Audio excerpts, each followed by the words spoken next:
guys, welcome back to the channel. I am so ready for this cold weather. Like, fall, can you be here already? Because it is dark, it is going to start pouring rain. That's kind of why the lighting is off, but it's okay.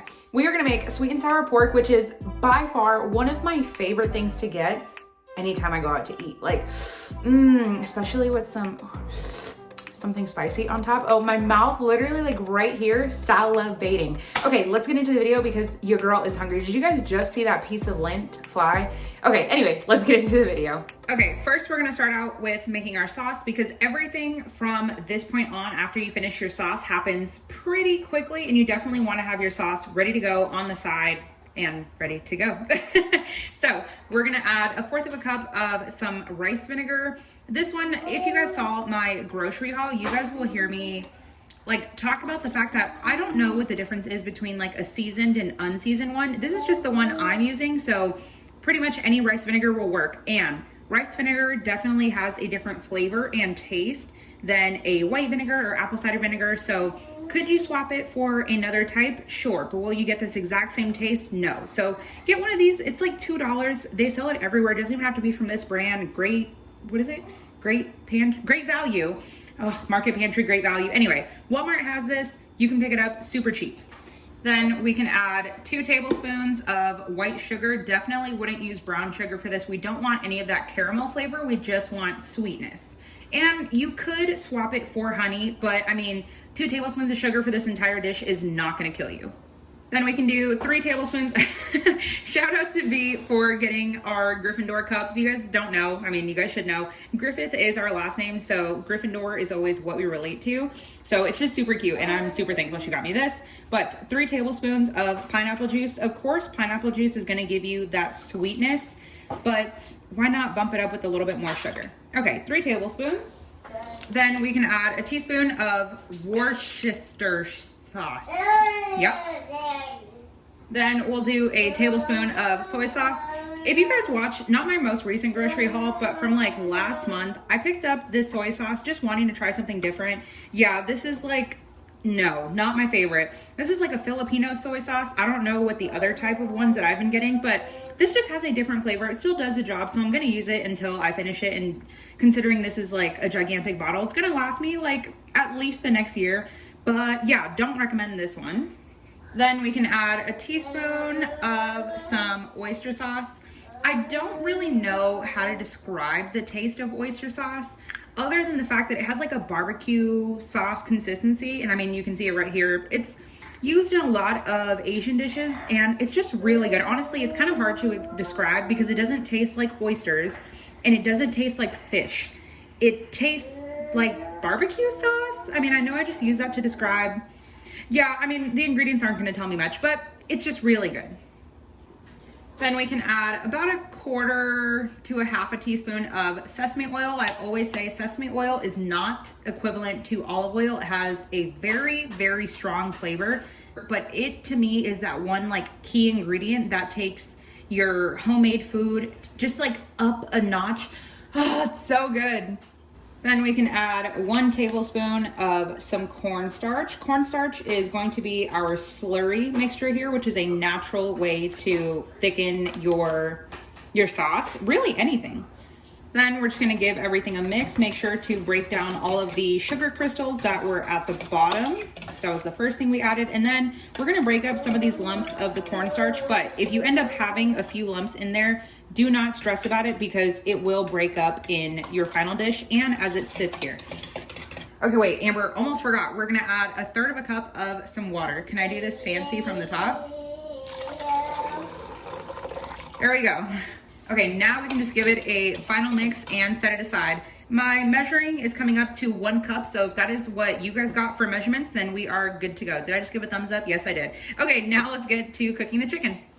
So for our chicken, I have 4 boneless and skinless chicken thighs. I always buy mine skin on, bone in, because for 1, it's cheaper, but then 2, you get the most flavor that way. But of course, I mean, whenever you eat sweet and sour chicken, it's not on the bone, at least where I've had it, as Roman is running around here. But you guys can see, obviously I took the skin and the bones off. There's a little bit of fat here, but that is completely fine. It's just gonna cook out and it's gonna add to the flavor, if anything. For season, okay, and also before we get to seasoning, I did dock it with a couple little holes because obviously you can tell that the left side, or whichever way you happen to have it, there's always a smaller side on a chicken thigh, so the bigger side is going to take longer to cook than the smaller side. So I want to make sure to dock the bigger side with holes, either with the knife or with a fork, just so that the temperature of the pan, the heat from the pan, the temperature from the pan, anyway, so it can cook quicker. Okay, yeah. I'm gonna season with salt and pepper. I know it's super basic and super simple, but our sauce is where you're gonna get the majority of the flavor from. And chicken thighs also have just an incredible flavor. Could you use any other cut of chicken? Of course. Boneless, skinless chicken breast would be my #1 recommendation if you're gonna go with something that doesn't have, I guess it has a bone. Anyway, we're going with chicken thighs. Get chicken thighs. I bought an entire pack for those of you guys that watch my grocery haul for like $4. I mean, you cannot beat that, and it had 8 of them in there. Okay, I just realized I turned off the camera and I didn't even show you guys the pepper. But anyway, super simple, just salt and pepper, top and bottom. But I never do the top and bottoms on the cutting board. I do one side first, cook it, then while it's in the pan, I do the other side. No oil, no fat, no nothing on the chicken itself. Just the natural moisture from the chicken is gonna help adhere all of the seasoning.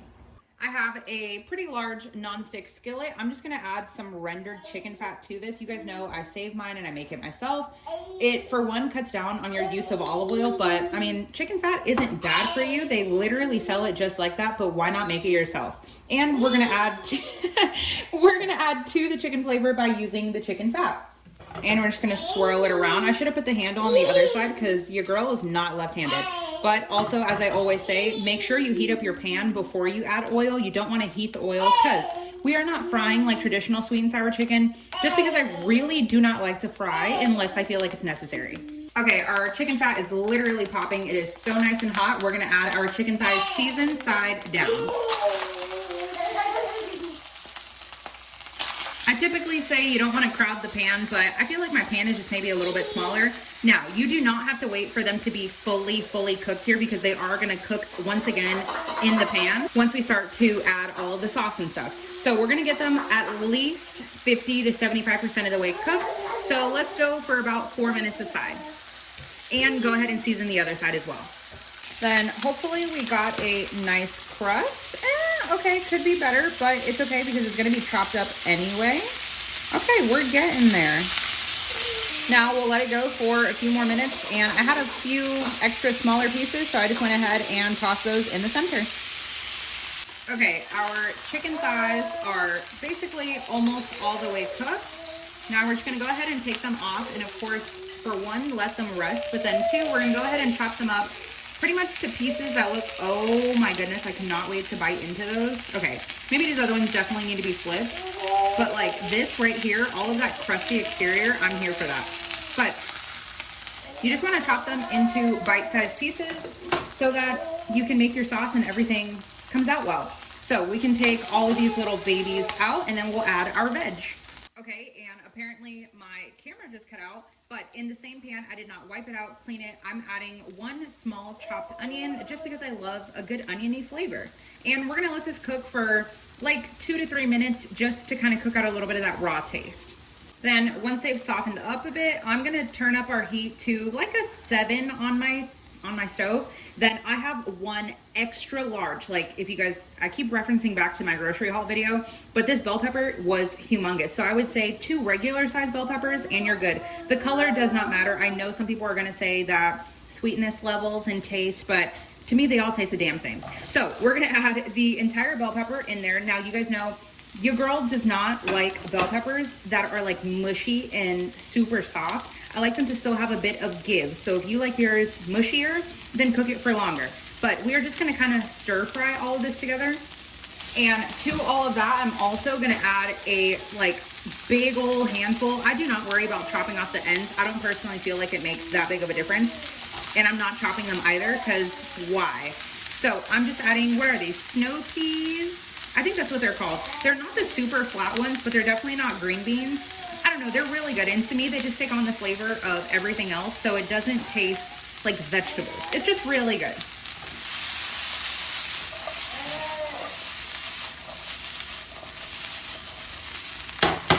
Okay, I'm done showing off.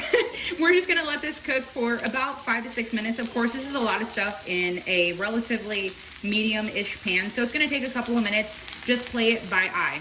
You can give it a little bit of salt and pepper if you feel like it, but remember, we already seasoned our chicken, so you don't want to over salt everything, but a little bit of seasoning is fine. Okay, now that everything is super nice and tender and got a good little caramelization going on, we can go ahead and add about a half of a cup of some pineapple. If you guys are wondering why I didn't add it to begin with, obviously there is sugar in pineapple, so I don't want all of that to burn. There's a difference between getting caramelization versus burntness. Burntness is one of those like bitter tastes that you just can't get.